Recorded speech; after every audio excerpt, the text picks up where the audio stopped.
Welcome again to Joe Stunner Boxing. I hope you're doing well.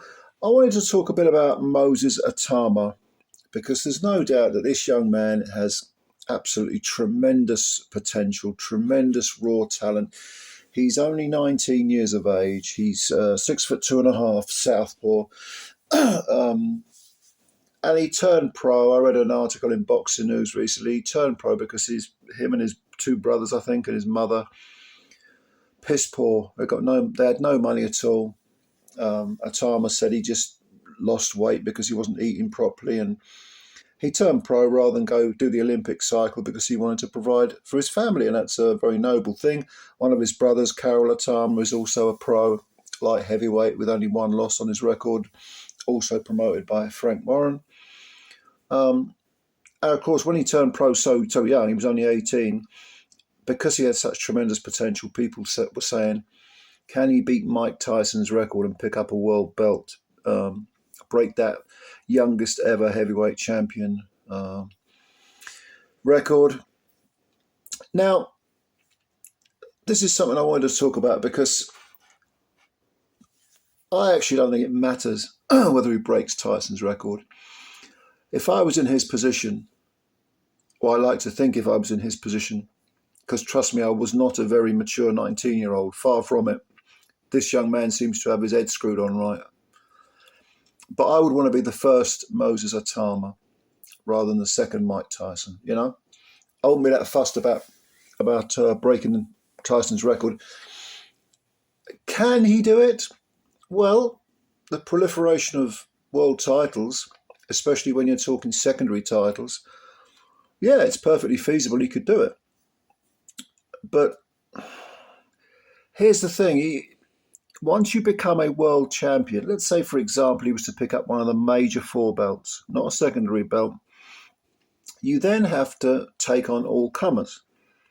Once you step forward, you can't really step backward, because winning the belt, and let's say you're matched with someone and they're considered to be, a legitimate threat, high risk, low reward or whatever, yeah, you can give the belt up. Some people give the belts up and they've kind of almost earned the right to do that, like Usyk giving up the IBF belt. And Dubois was, I think, elevated to, because he had the secondary belt, he was elevated to the full fat champ, and now him and Joshua are fighting. But is that really the best route for Itauma? I would argue it isn't. And Itauma is promoted by Frank Warren, and Frank Warren, I'm old enough to remember his earliest shows. From those moments on, I think I started going to... It might well be that the first live show I ever went to was a Warren show, because I've been to so many of his shows, but that he always, with his young prospects, always took them down the traditional route of area title. Back in the day, the English title didn't exist. That's a relatively new addition to the rungs on the ladder, if you like. But nowadays it would be area title, English title, British title, Commonwealth, European, and then you move on to world. Most recently, he did it with Billy Joe Saunders. He did it with Daniel Dubois, although Dubois did lose his EBU fight against Joe Joyce. Nevertheless, he was built up. You do the rungs on the ladder, you do it slowly, you do it incrementally, so that the fighter in question is learning, and you can sort of gauge where their ceiling's going to be. Now, Itauma has a very, very high ceiling. His raw talent, if he lives the life, if he grows, if he does the right thing, he can certainly be a world champion, but based on talent and potential, okay? And obviously you need good management and good promotion. And I think that's the best route for Itauma to go. So if we go through the possibilities for this young fighter, again, 19 as a heavyweight is an absolute baby. It really is. It's a child. It's a fetus. You know what I'm getting at. I'm exaggerating, but you know what I mean. So the area title, for example, is Johnny Fisher. Would Eddie Hearn put Johnny Fisher in with Itauma? Nah, unless Turki Al Sheikh offered a gargantuan amount of money, there's no way that Hearn is going to cash out Johnny Fisher, because Johnny Fisher, and I kind of like him. He's a decent fighter, decent guy. Seems like a nice guy. But what's his ceiling? British level, British title. Itauma, I think, would smash through him.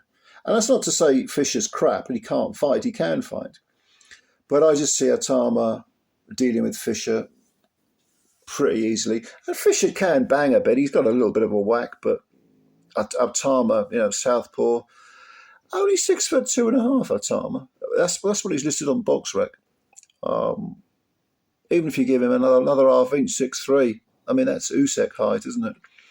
It's not the tallest of heavyweights. We are living in the land of the giants, of course, and Fisher is a big man. But I see Itauma. I would definitely pick him to pick up the Southern Area title by knocking out Fisher.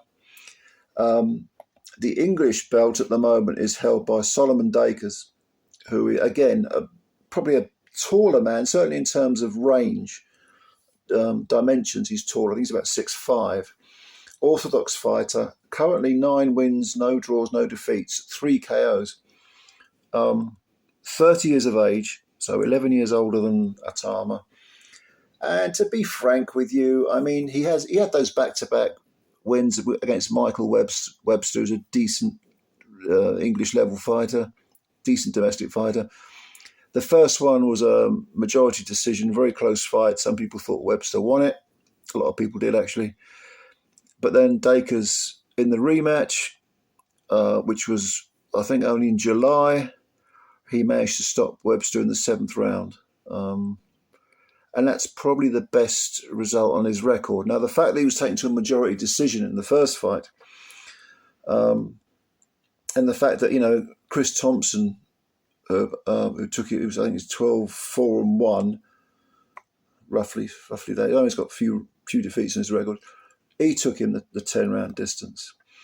And if you go back to 2021, Dacres fought Kamil Sokolowski, who was a very good journeyman. He's been banned for PED, popping hot on the PED front. But I thought Sokolowski beat Dacres. I definitely think that happened, and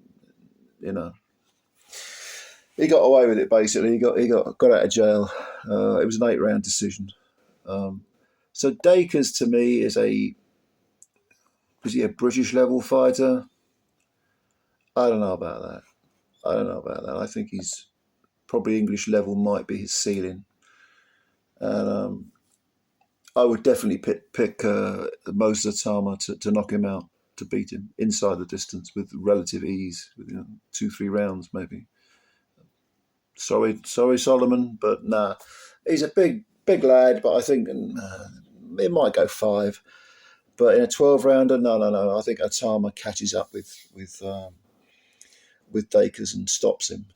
Now, if you move up to British level, we've got the rematch coming up with Fabio Wardley, who is the British and Commonwealth champion. And he's fighting at a rematch of that terrific fight against Fraser Clark. And that's one I'm really looking forward to. How would Itauma do against Wardley or Clark? You see, those guys are solid British level fighters. And let's bear in mind that Itauma, although again the potential is tremendous, with only 10 fights, 8 KOs, how many times has he been beyond the first few rounds? He had a couple of 6-round decisions very early on in his career, but since then it's been, I think he had 4 first-round knockouts. His last fight against Marius Vac, who was meant to take him round, was a 2nd-round knockout. The one thing that Moses Itauma needs is experience, and of course the question is, how do you get someone in there who's going to take him rounds? But Itauma, I wouldn't put him in with Wardley or Clark. Could he win those fights? Yes. But if you do the Solomon Dacres or the Johnny Fisher, that sort of level first, get that area title. Again, it's a little bit of experience under the lights. I'm not saying he might go 5 rounds with Dacres and Wharton Fisher, but it's more experience, and that would be invaluable experience to take into a British title fight, let's say the winner of Wardley and Clark, but I just think I don't see the point of rushing this kid. He's 19 years old. I mean, could he beat Clark? Yes. Could he beat Wardley? Yes. But he could also lose to them. I certainly think Wardley would give him a good fight, would at least punch back and make Itauma think. And Itauma, as talented as he is, doesn't have the experience under the lights. And there is no substitute for experience. In life in general, but certainly in boxing. You need that experience. And I see no reason to hurry Itauma. A lot of the time, fighters are fast-tracked. And one way of fast-tracking Itauma would be to put him in with or to go for the EBU title. Maybe he'll decide, well, I can't get the winner. I can't fight Fisher because Hearn won't let me. Because Hearn, he won't put Fisher in with me. Wardley and Clark, they're going to avoid me. Maybe they'll make the belt vacant. I'll leapfrog those because I'm so talented, and I'll go straight for the EBU title. Well, the EBU title at the moment is held by a guy called Alexander Zakozyi, I think is. I don't know how to pronounce that name. He's a Ukrainian guy, Zakozny. I don't know, I mispronounced that. My apologies. But this is a big lad. He's undefeated, 19 wins with 15 KOs. He's based in Germany. Okay, 6'9", 30 years of age. So he's a grown man and a very big man, very tall anyway. He hasn't beaten anyone of note. I mean, he's got a few names that you might recognise, like Pavel Sauer, I think, went out in 3 rounds. He did an 8-round decision over the ancient Kevin Johnson. And I'm going back, some years now, because this guy's been hanging around. He's kind of like a little bit of the Ajit Kabayel to this guy. He's Orthodox fighter, by the way. And I don't know how much because he is based in Germany, and they tend to be quite insular and keep everything, in-house, and their guys only come abroad if they're offered serious money. But he has picked up the EBU title, and that was in his last fight, and he won it on a second-round knockout against Granit Xhaka.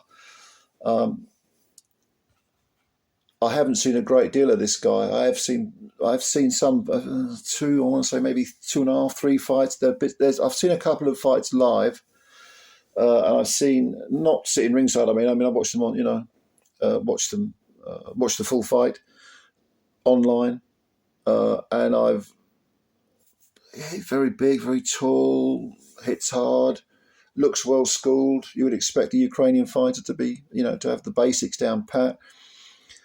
Again, I don't really see the point of risking Itauma against someone like that. And he could beat him. I'm not saying Itauma can't beat anything. I'm not saying he can't beat Zakozyi. I'm not saying he can't beat Fraser Clark. I'm not saying Wardley. He can beat these guys. But the point is, it's a gamble. And I much prefer him to be moved up incrementally. But, So, I mean, what do you think about Itauma? Do you think he should go for a belt and try and beat Tyson's record? I mean, to me, that's a gimmick. It's a gimmick. And there is the argument, of course, that, yes, Itauma is 19 years old. He seemingly has, another 15 years ahead of him as a heavyweight. Some people peak very, very early, and they kind of lose interest by the time they're 26, 27, So yes, there is that argument to be made. Make hay while the sun shines. Go for the Tyson's record. Stick him on some of these Riyadh cards. Turn him into a world titleist, or rather than a champ, so he can pick up a belt and then defend it, Jump up to world level, leapfrog up to world level. You've got the potential, you've got the raw talent, you can do it. Yeah, that could theoretically work. But at the same time, I'm repeating myself now, but, I just think, what's the hurry? Why go for a gimmick like Tyson record? Why not build your own legacy? Do it your own way. Didn't hurt Lennox Lewis doing that. Didn't hurt any of the great fighters doing that. You do it your way. You carve your niche with your own name in the history books. And yes, it would be nice to say I was the youngest ever heavyweight titleist, but is it necessary? Is it absolutely vital? In my opinion, not really. But what do you think? Leave your comments below. I want to hear your opinions on Moses Itauma, because he is a great prospect. I know a lot of you admire him because I see your comments you left on previous videos. But let me know what you think, and let me know who you think he should fight next. Should he go for Tyson's record? Do you think that what I suggest is the right way? Area, English, British, EBU, and then world. Maybe you disagree. Maybe you think he can be fast-tracked. But leave your comments below. Let me know what you think, and I'll have a read, like I always do. I always enjoy reading your comments, and I always read them. I may not reply every time because I ain't got the time, but I always read your comments, believe me. Good bedtime reading it is, But anyway, thank you very much for listening. Please subscribe to the channel if you're new. I'm much appreciated. I always appreciate your time. And hit the like button as well, because they count the likes apparently. All right. Thank you, ladies and gentlemen. I'm looking forward to hearing what you've got to say, and bye for now.